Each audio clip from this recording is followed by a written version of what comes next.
Welcome friends. Siragadikka ஆசை இன்னைக்கு எபிசோடில் பார்த்தோம் அப்படின்னா, பாட்டி அண்ணாமலை மொபைலுக்கு கால் பண்ணுறாங்க. மீனா தான் ஃபோன் கால் அட்டன் பண்ணுறாங்க. என்ன மீனா ஃபோனே பண்ண மாட்டேன்ற அப்படின்னு கேட்டுட்ருக்குறாங்க பாட்டி.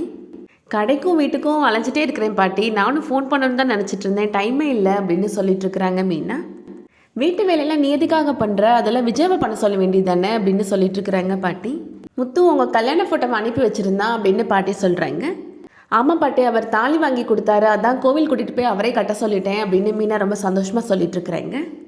என் பேரே சொன்ன மாதிரியே தாலி வாங்கி கொடுத்துட்டான் பார்த்தியா, அவனை பொறுப்பானவனை நீ தான் மாற்றிருக்கிற மீனா அப்படின்னு சொல்லிட்டுருக்குறாங்க பாட்டி. அண்ணாமலை எப்படி இருக்கிறான் அப்படின்னு விசாரிக்கிறாங்க. மாமாவுக்கு தான் கொஞ்சம் உடம்பு சரியில்லை அப்படின்னு சொல்ல வராங்க மீனா. அண்ணாமலை எதுவும் சொல்லிடாத அப்படின்னு சொல்கிறாங்க. மாமா நல்லா தான் இருக்கிறாங்க அப்படின்னு சமாளிச்சிடுறாங்க மீனா. முத்து இப்போ அங்கே வராரு. முத்துவுமே அண்ணாமலைக்கு உடம்பு சரியில்லை, ஹாஸ்பிட்டல் கூட்டிகிட்டு போனோம் அப்படின்னு சொல்ல வராரு. அண்ணாமலை முத்துட்ட இதை பற்றி எதுவும் சொல்லிடாத அப்படின்னு ஜாடை காமிக்கிறாரு. அப்பாவை ஹாஸ்பிட்டலுக்கு செக்கப் கூட்டிகிட்டு போயிருந்தோம், நல்லா இருக்காருன்னு சொல்லிட்டாங்க பாட்டி அப்படின்னு சமாளிச்சிடுறாரு முத்து. பாட்டி முத்துட்ட சொல்கிறாங்க, நீங்கள் ஊருக்கு வரப்போ நம்ம எல்லாரும் சேர்ந்து குடும்பமாக ஃபோட்டோ எடுத்தோம்ல, அதையும் உன்னோட கல்யாண ஃபோட்டோவை எனக்கு அனுப்பி வை முத்து அப்படின்னு சொல்கிறாங்க. நான் ஃப்ரேம் போட்டு நான் அனுப்பி வைக்கிறேன் பாட்டி அப்படின்னு சொல்லிடுறாரு முத்து. இதெல்லாம் கேட்டுட்டு இருந்த விஜயா வழக்கம் போல் சண்டை போட்டுட்ருக்குறாங்க. ஏற்கனவே இங்கே நிறையா ஃபோட்டோலாம் மாட்டி இருக்குது, இதெல்லாம் ஒன்றும் வேண்டாம் அப்படின்னு சொல்லிட்டுருக்குறாங்க. அம்மா ஏன் வேணான்னு சொல்கிறாங்கன்னு தெரியுமாப்பா, ஏன்னா அந்த ஃபோட்டோவில் நானும் மீனாவும் இருக்கிறோம்ல, அதனால தான் சொல்கிறாங்க அப்படின்னு சொல்கிறாரு முத்து. அண்ணாமலை விஜயாட்ட சொல்லிட்டுருக்கிறாரு, நம்ம குடும்பத்தில் சின்ன சின்ன சண்டை வந்துட்டு தான் இருக்குது, அப்போ அந்த ஃபோட்டோவை பார்க்குறப்ப நம்ம எவ்வளோ ஒத்துமையாக சந்தோஷமாக இருந்தோன்னு நமக்கு ஞாபகத்துக்கு வரும் அப்படின்னு சொல்கிறாரு. என்னோட ஃப்ரெண்டு கடை இருக்குப்பா, நான் அங்கே போய் இந்த ஃபோட்டோவை ஃப்ரேம் போட சொல்கிறேன்ப்பா அப்படின்னு சொல்லிட்டு போகிறாரு முத்து. முத்து இப்போ அவரோட ஃப்ரெண்டு கடைக்கு போகிறாரு. இந்த ஃபோட்டோஸ் எல்லாம் ஃப்ரேம் பண்ணி கொடுத்துரு அப்படின்னு சொல்லிட்டுருக்கிறாரு. அந்த ஃபோட்டோவில் விஜயா இருக்கிறத பார்த்தா அவரோட ஃப்ரெண்டு, இது யாருன்னே உங்கள் சொந்தக்காரங்களா அப்படின்னு கேட்குறாரு. ஆமாம், இது என்னோட அம்மா தான் அப்படின்னு சொல்லிட்டுருக்கிறாரு முத்து. அம்மாட்ட இருந்து யாராவது பணத்தை பறிச்சிட்டு போனாங்களா அப்படின்னு கேட்குறாரு முத்துவோட ஃப்ரெண்டு. ஆமாம், கொஞ்சம் நாளைக்கு முன்னாடி அம்மா வட்டி பணம் கட்ட போகிறப்ப யாரோ 2 பேர் பைக்கில் வந்து பணத்தை திருடிட்டு போயிட்டாங்கன்னு சொன்னாங்க அப்படின்னு சொல்கிறாரு முத்து. இங்கே வானே அப்படின்னு சொல்லிட்டு ஒரு சிசிடிவி ஃபுட்டேஜை காமிக்கிறாரு அவரோட ஃப்ரெண்டு. அதில் பார்த்தா விஜயாவோட ஹேண்ட்பேக்கை பைக்கில் வந்து 2 பேர் பிடிங்கிட்டு போகிற மாதிரியான சீன்ஸ் வருது.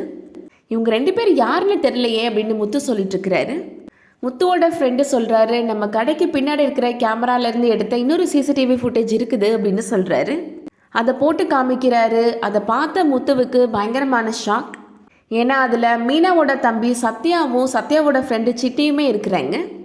இந்த வீடியோவை நீ வேறு யாருக்கும் காமிக்காத, என்னோட செல்லுக்கு அனுப்பிட்டு இதை டெலீட் பண்ணிடு அப்படின்னு சொல்லிடுறாரு முத்து அவரோட ஃப்ரெண்டுகிட்ட.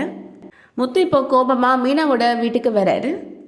பக்கத்தில் ஒரு சின்ன வேலையாக வந்தேன் அப்படின்னு போய் சொல்கிறாரு. உங்கள் கல்யாண ஃபோட்டோவை ஃப்ரேம் பண்ணி போட்டுட்டிங்களா அப்படின்னு கேட்டுட்ருக்குறாங்க மீனாவோட தங்கச்சி. நான் இப்போ தான் போட சொல்லிட்டு வந்தேன் அப்படின்னு சொல்லிட்டுருக்கிறாரு முத்து. சத்யா வீட்டில் இல்லையா அப்படின்னு கேட்குறாரு.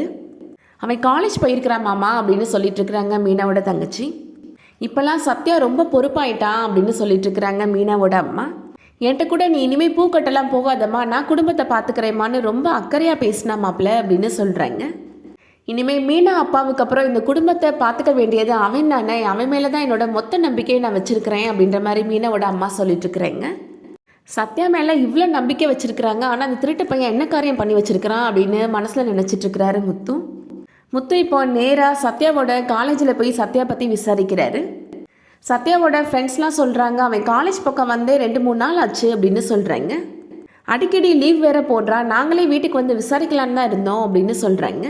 இதுக்கிடையில் சத்யாவும் சத்யாவோட ஃப்ரெண்டு சிட்டியும் இப்போது முத்துவோட ஷெட்டுக்கு வராங்க. செல்வத்துக்கு ஒரு சவாரி வருது, அதனால கார் எடுத்து கிளம்ப போகிறாரு. அதுக்குள்ளே சிட்டி அங்கே வந்துடுறாரு. என்னை பார்த்த உடனே கார் எடுத்துகிட்டு எஸ்கேப் ஆகலான்னு நினச்சியா அப்படின்னு சிட்டி திட்டிகிட்ருக்கிறாரு. இந்த மாதத்துக்கான வட்டி பணம் எங்கே அப்படின்னு கேட்குறாரு. எனக்கு 2 நாள் டைம் கொடு சிட்டி, கண்டிப்பாக கொடுத்துட்றேன் அப்படின்னு சொல்லிட்டுருக்கிறாரு செல்வம். நீ பொறுமையாக கொடு, அது வரைக்கும் நான் உன் கார் எடுத்துகிட்டு போகிறேன் அப்படின்னு சொல்கிறாரு சிட்டி. என்ன சிட்டி, பணம் கொடுக்காததுக்கெலாம் காரை தூக்குறேன்னு சொல்கிற, அப்புறம் நான் எப்படி சம்பாதிப்பேன் அப்படின்னு கேட்டுட்ருக்கிறாரு செல்வம். பணம் கொடுக்கலன்னா உன் காரை தான் தூக்க முடியும், என்ன உன் பொண்டாட்டியவா தூக்க முடியும் அப்படின்னு கேட்குறாரு சிட்டி. அதை கேட்ட உடனே செல்வத்துக்கு கோபம் வந்துடுது. என் பொண்டாட்டி பற்றி பேசாத அப்படின்னு சொல்லிட்டு சிட்டியோட கன்னத்திலே ஓங்கி அரைஞ்சிட்றாரு. சிட்டியுமே பதிலுக்கு இப்போது செல்வத்தை போட்டு அடிச்சிட்ருக்கிறாரு. அந்த டைமில் கரெக்டாக முத்து அங்கே வராரு. அவரோட ஃப்ரெண்டு சிட்டி அடிச்சிட்ருக்கிறத பார்த்த உடனே முத்துக்கு கோபம் வந்துடுது. போய் அடி வெளுத்துடுறாரு சிட்டியை. அதை பார்க்குற சத்யாவுக்கு இப்போது கோபம் வந்துடுது. சிட்டி என்னோட ஃப்ரெண்ட், அவன் மேலே கை வைக்காதீங்க மாமா அப்படின்னு சொல்லிட்டு இருக்கிறாரு. அதெல்லாம் காதலை வாங்காமல் முத்து இப்போது சிட்டியை போட்டு அடிச்சிட்டு இருக்கிறாரு. என் ஃப்ரெண்டை அடிக்காதீங்கன்னு சொன்னேன்ல, அப்புறம் மாமான்னு கூட பார்க்க மாட்டேன் அப்படின்னு சொல்லிட்டு சத்யா இப்போது முத்துவோட சட்டையை பிடிச்சிடுறாரு. அதோட இன்னைக்கான எபிசோட் முடியுது. நாளைக்கு எபிசோடில் என்ன சீன்ஸ் வரப்போகுது அப்படின்னா, முத்துவுக்கு இப்போது கோபம் வந்துடுது. சத்யாவோட கையை உடச்சிடுறாரு. வழியில் துடிக்கிறாரு சத்யா. சிட்டி இப்போது சத்யாவை கூப்பிட்டு ஹாஸ்பிட்டலில் போய் அட்மிட் பண்ணுறாரு. விஷயம் கேள்விப்பட்டு ஹாஸ்பிட்டலுக்கு வந்த மீனா இப்போது முத்துவுக்கு கால் பண்ணுறாங்க. சத்யாவுக்கு கை அடிபட்டுருச்சுங்க, பைக்கில் போகிறப்ப கீழே விழுந்துட்டேன்னு சொன்னாங்க அப்படின்னு சொல்கிறாங்க மீனா. அவன் திமிருக்கு ஏதாவது பண்ணுவான், நான் அங்கே வந்து நிற்கணுமா அப்படின்னு கோபமாக கேட்குறாரு முத்து. எதுக்காக முத்து இப்படி கோபப்படுறாரு அப்படின்னு தெரியாமல் மீனா முழிச்சிட்ருக்குறாங்க.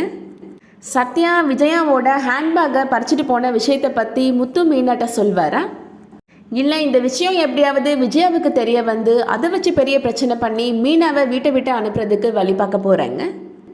என்ன நடக்க போகுதுன்றதை வெயிட் பண்ணி பார்க்கலாம். இந்த வீடியோ பிடிச்சிருந்துச்சுன்னா லைக் பண்ணிக்கோங்க. சீரியல் அப்டேட்ஸ்க்கு நம்ம சேனலை சப்ஸ்கிரைப் பண்ணிக்கோங்க. நன்றி.